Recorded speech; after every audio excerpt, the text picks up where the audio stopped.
আমরা যদি বলি যে দেশের যেই অস্থিতিশীল অবস্থা, এই অবস্থাতে আসলে যে কোনো কাজেই আমরা দেখছি যে মন্দা চলছে। তো এখানে আসলে নতুন করে মিডিয়াতে নতুন হবার কিছু নেই, এরকমই চলছে। বাট আশা করছি যে খুব শীঘ্রই এটার আসলে আমরা অবসান দেখতে পাবো। যে 2026, তো আমি প্রত্যেক বছরের শুরুটা আমি এভাবে খুব ম্যানিফেস্ট করি যে না, যা যা ভুল করেছি গত বছর সেই ভুল রিপিট করব না, প্রয়োজনে নতুন ভুল করব, বাট সেম ভুল করব না।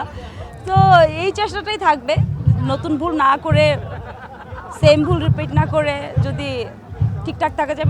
মানুষ মাত্রই যেহেতু ভুল ভুল অবশ্যই হবে, কেউ পারফেক্ট না, অ্যান্ড অবশ্যই আমি পারফেক্ট না। সো বাট আমি আমার দিক থেকে চেষ্টা করব যতটা ভালো কাজ করা যায়, ভালো গল্পের সাথে থাকা যায়, ভালো প্রজেক্টের সাথে কাজ করা যায়। এটাই খুবই ভালো ছিল না ভাইয়া, খুবই খারাপ ছিল 25 সালটা।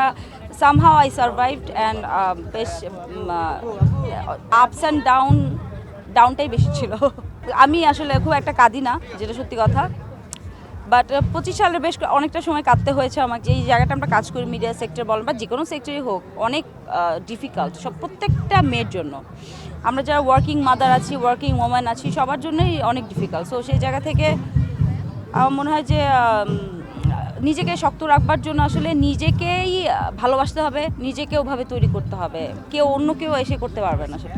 আমি অ্যাজ আ মাদার হিসেবে always I feel so blessed, I feel so proud, and I am like, মানে আমার অ্যাজ আ মাদার এটা হচ্ছে আমার সবচেয়ে বড় পরিচয়। আমার মনে হয় মানুষের এক একটা পরিচয় থাকে না, যে আচ্ছা আমি হচ্ছে ইঞ্জিনিয়ার, আমি ডক্টর, আমি অ্যাক্ট্রেস। আমি অ্যাক্ট্রেসের আগে বলবো আমি একজন মা। আর একজন মা হতে গেলে অনেক কিছু হতে হয় আপনাকে। আমি একজন মা, আমি একজন বাবা, আমি ওর বন্ধু, আমি আবার ওকে অনেক কোল্ড ট্রিটমেন্টও দেই, খুব একটা শাসন করি না। আমার কাছে ইন্টারেস্টিং দুইটাই লাগে, বাট নোয়াখালী ভাষাটা আমি আসলে জানি না, ওভাবে বলতে পারি না ফ্লুয়েন্টলি, বাট বরিশালাটা বলতে পারি।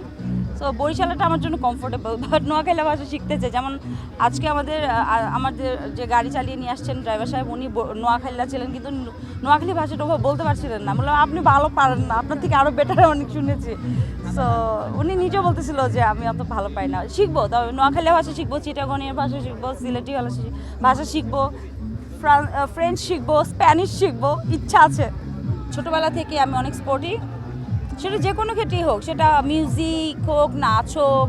কখনো অ্যাক্টিং ট্রাই করি নাই যদিও ছোটোবেলায়, বাট মানে বুঝি নাই অ্যাক্টিং কীভাবে করতে হয়। আর হচ্ছে মিউজিকটা ট্রাই করেছি, নাচ ট্রাই করেছি, আর আমি স্কাউটিং করেছি, রোভার স্কাউট ছিলাম। সো সব মিলিয়ে আমি অনেক স্পোর্টিভ।